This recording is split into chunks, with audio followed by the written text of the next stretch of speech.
প্রতিদিন ৪-৫ ঘন্টার জার্নি, কিন্তু প্রতিদিন ট্রেন লেট। অতিষ্ঠ হয়ে অনেকেই ধরছেন সরকারি বাস, আর এর জেরে রাজ্য সরকারের আয়ও বেড়েছে বলে দাবি। কিন্তু কলকাতা এবং আশপাশের এলাকায় অন্য ছবি। লোকাল ট্রেন লেট করলেও লোকালই ভরসা, কারণ সরকারি বাসের যে আকাল। দেখুন,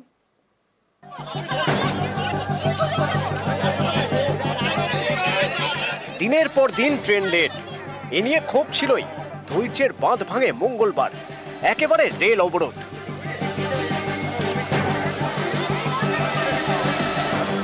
বাঁকুড়ার ছাতনা থানা এলাকার ঝাঁটি পাহাড়ি স্টেশন আদ্রা ডিভিশনের মধ্যে পড়ে। মঙ্গলবার এখানে প্রায় 2 ঘন্টা রেল অবরোধ করেন নিত্যযাত্রীরা। আমরা লেটে পৌঁছাই, এই জন্য আমাদেরকে স্কুলে অপমানিত হতে হয় এবং এটা কি ঠিক? নত হয়ে স্কুলে ঢুকতে হয়, আর একমাত্র তার জন্য দায়ী হচ্ছে রেল কর্তৃপক্ষ। আমরা তো টাইমে বেরোচ্ছি, আমাদের তো কোনো দোষ নেই। তাহলে আমরা টাইমে বেরিয়েও যখন আমরা টাইমে ঢুকতে পারছি না স্কুলে, তাহলে সেটা কার দোষ? সেটা অবশ্যই রেলের দোষ। শুধু আদ্রা নয়, রাজ্যের নানা ডিভিশনেই ট্রেন লেট। মেল, এক্সপ্রেস থেকে লোকাল, দিনের পর দিন দেরিতে ট্রেন চলায় যাত্রীদের দুর্ভোগের এক শেষ। এর মধ্যে যারা কয়েক ঘন্টা জার্নি করেন ট্রেনে, তাদের অনেকেই ট্রেন ছেড়ে সরকারি বাস ধরছেন। যেমন জঙ্গলমহলে। কলকাতা এবং জঙ্গলমহলের বিভিন্ন জায়গার মধ্যে 19টি বাস রুট, 8টি ডিপো থেকে প্রতিদিন 120টি সরকারি বাস চলে। এই সব সরকারি বাসই এখন অনেকের বড় ভরসা। ট্রেনে ঝাড়গ্রাম যান এখন? না, খুব কম।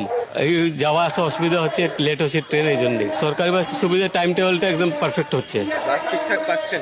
হ্যাঁ, ঠিকঠাক পাচ্ছি। বাড়ালে ভালো, এসি 2-1টা বাস হলে আরো ভালো হয়। এই ভোরবেলা একটা ট্রেন, তারপর দেখা যাচ্ছে যে বিকাল একটা ট্রেন, তারপর দেখা যাচ্ছে রাত্রি 10টার পর একটা ট্রেন।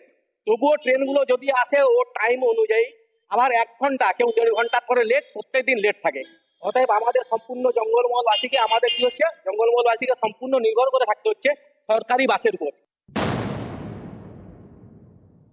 রেল ব্যবস্থা সম্পূর্ণ ভেঙে পড়েছে এবং রেল সার্ভিস ভীষণ পরিমাণে ব্যাহত হচ্ছে এবং ট্রেনের টাইম ঠিক থাকছে না। 2 বছর ধরে জঙ্গলমহলে বিভিন্ন রুট তৈরি করে সেখানে বাস সার্ভিস দেওয়া। আমরা এই মুহূর্তে ওখানে 19টা রুট আমরা তৈরি করেছি, সেখান থেকে কলকাতায় বাস চলাচল করছে।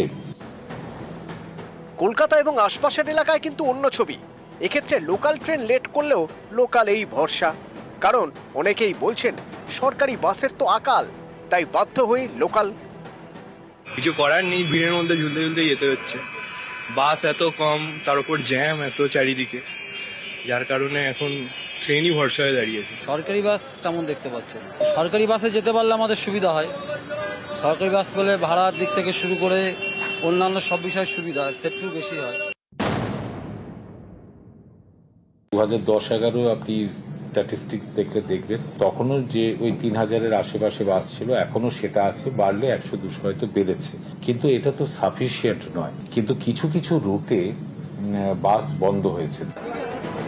নিউজ 18 বাংলা। বাঁকুড়ার বেলিয়াতোড়ে চিত্রশিল্পী যামিনী রায়ের বাড়ি। সেই যামিনী রায়ের বাড়ি বিক্রি হয়ে গেছে। সেই যামিনী রায়ের বাড়ি ঐতিহ্য আর থাকলো না। সেই যামিনী রায়ের বাড়ি কারা নিল, কাদের চক্রান্তে বিক্রি হলো, প্রশ্ন এটাই। কোথাও খসে পড়ছে প্লাস্টার, কোথাও ভেঙেছে ইট, চারদিকে ঝোপ জঙ্গল। এটাই কিংবদন্তি চিত্রশিল্পী যামিনী রায়ের বাড়ি। বাঁকুড়ার তার এই বাড়ি বিক্রি করে দেওয়া হয়েছে বলে অভিযোগ। চিত্রশিল্প কেউ বুঝুক না বুঝুক, যামিনী রায় সবার। তাঁর আঁকা ছবি আর্ট মিউজিয়ামের দেওয়াল থেকে আমবাঙালির ঘরের দেওয়ালে। বিষ্ণু দে তাকে তুলনা করতেন পাবলো পিকাসোর সঙ্গে। এহেন যামিনী রায়ের বাড়ি বিক্রি করে দেওয়া হয়েছে বলে অভিযোগ। এই বাড়িটি বাঁকুড়ার বড়জোড়া ব্লকের বেলিয়াতোড়ে। 15 কাঠা জমির ওপর একতলা বাড়ি, অবহেলায় পড়ে রয়েছে। এই বাড়িতে একটা সময় ছিল মিউজিয়াম। স্থানীয়দের দাবি প্রায় বছর 10 ধরে সেই মিউজিয়াম বন্ধ। সম্প্রতি এই বাড়ির ঝোপ জঙ্গল সাফাইয়ের কাজ শুরু হয়েছে। এতেই বেড়েছে সন্দেহ, উঠেছে অভিযোগ, তুঙ্গে তরজা। শুনছি আমি ওই এলাকার মানুষের কাছ থেকে যে পঞ্চায়েত সদস্য একজন তৃণমূলের, তিনিও যুক্ত আছেন এবং আরো অনেকে জমি দালালিদের সিন্ডিকেটের সঙ্গে যুক্ত আছে, তারা সবাই এর সঙ্গে যুক্ত আছে। এর বিরুদ্ধে তো প্রতিরোধ করব। তথ্য ভুল তথ্য দিয়েছে। আপনার পাশাপাশি স্কুল আছে, প্রচুর ঝোপঝাড় হয়ে আছে, সাপ খুব বেরোচ্ছে, সাপ খুব বেরোনোর পর রাস্তাতে সাপও বেরিয়ে যাচ্ছে, অলরেডি 2-1জনকে কামড়েও দিয়েছে। সেই খবর পেয়ে মালিক পক্ষকে বলি, মালিক পক্ষ বলে পরিষ্কার পরিচ্ছন্ন করতে পারবে, আমরা করে দেবো। সেই হিসেবে পরিষ্কার পরিচ্ছন্ন লাগানো হয়েছে, আর কিছু না। জামিনের রায় তো একটা আবেগ আমাদের এলাকার, শুধু এলাকার নয়, পৃথিবীব্যাপী নাম। যেটা শুনতে পাচ্ছি যে সম্পত্তিটা বিক্রি হয়ে যাচ্ছে, না হলে ভালো হতো, সরকার যদি এটাকে অধিগ্রহণ করতো জায়গাটা খুব ভালো হতো। এখনো পর্যন্ত আমার কাছে নির্দিষ্ট তথ্য নেই যে বাড়ি বিক্রি হয়েছে বা হস্তান্তর হয়েছে। তবে এটা ঘটনা যে বর্তমানে জায়গাটা কিন্তু অত্যন্ত একটা অসামাজিক লোকের আগ্রহ হয়ে গেছে। আমার একটা আবেদন, যারা কিনছেন বা যারা বিক্রি করছেন, যদি হয় দয়া করে জামিনী রায়ের স্মৃতিকে বাঁচিয়ে রাখার চেষ্টা করুন। জামিনী রায়ের বাড়ি বিক্রির অভিযোগ তুলে সম্প্রতি সোশ্যাল মিডিয়ায় একটি পোস্ট করেন বড়জোড়ার সিপিআইএম নেতা ও প্রাক্তন বিধায়ক সুজিত চক্রবর্তী। তারপর থেকেই শোরগোল। বিধানসভায় থাকাকালীন আমি 5 বছর ধরে অনেক চেষ্টা করে এটাকে আটকে রেখেছিলাম, এবং সেই সময় দাবিও করেছিলাম যে জামিনী রায়ের যে বসত ভিটা আছে এটাকে সরকার অধিগ্রহণ করে এবং হেরিটেজ বিল্ডিং এ পরিণত করে। সেই সময়তেও যারা যুক্ত ছিল আজও তারাই যুক্ত আছে। শুনছি আমি ওই এলাকার মানুষের কাছ থেকে যে পঞ্চায়েত সদস্য একজন তৃণমূলের, তিনিও যুক্ত আছেন। তথ্য ভুল তথ্য দিয়েছে। যদি জামিনের বাড়ি হতো আমি বাধা দিতাম, কিন্তু ছেলে মেয়ের বাড়ি, তাও তো বিক্রি নয়, পরিষ্কার পরিচ্ছন্ন করতে এসছে দিতে গিয়ে, সাপ করে বেরোচ্ছে বলে, আর কিছু না। সমাজ সেবা করেছেন তিনি, অন্যদিকে তাকে এমন ধরনের পোস্টে বিদ্ধ করাতে তিনি কিছুটা ক্ষুণ্ণ হয়েছেন। বাঁকুড়ার বেলিয়াতোড় থেকে প্রিয়ব্রত গোস্বামী, নিউজ 18 বাংলা। পুরুলিয়ার ছবি দেখাবো। পুরুলিয়ায় গরম মানেই জলকষ্ট। সেই পুরুলিয়ায় জলের অপচয় আমরা আগেও দেখিয়েছি, আজকেও দেখাবো জলের অপচয়। আবার কোথাও কল আছে, জল নেই। যেখানে জল আছে সেখানে অপচয় হচ্ছে, জলের অপচয় হচ্ছে পুরুলিয়ায়।